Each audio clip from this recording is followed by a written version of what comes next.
Hi friends, my name is Raju Agmare. Today's our discussion topic is difference between OOPs and POOPs. Now, first we will see the what is the OOPs, what is the POOPs, and what are the uses of that OOPs and POOPs. And now we will see the what is the OOPs. OOPs, as we all know, the OOPs means object-oriented programming language. In that, we can create any object, classes, and uh, their constructors.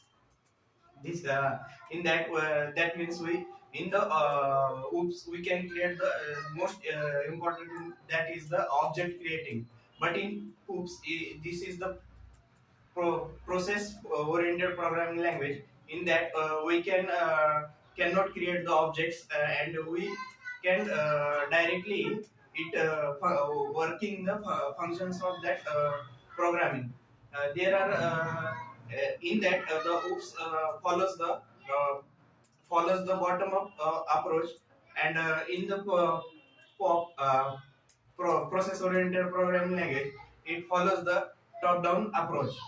There are it is in the oops we can create the object, and there for their interaction. But in the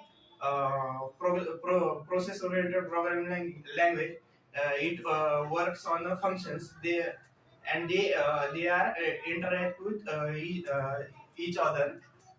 There is in the oops oops is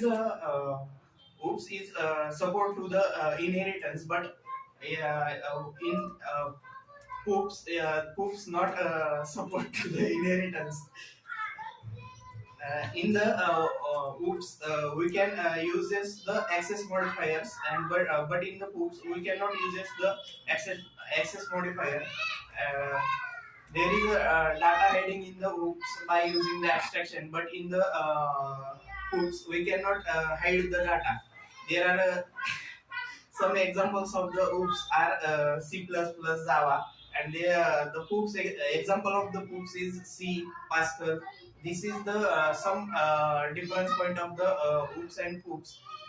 So now in the oops we can creating object, constructing the constructor, and creating the class. In that we can achieve the all the properties of that by using the inheritance that it gives. As we know, there are some pillars of the oops, that is abstraction, encapsulation, and polymorphism, and inheritance. In the by using the abstraction we can achieve the if we want to hide the data, at that time the encaps abstraction abstraction encaps difference. So this is all about the difference between oops and poops.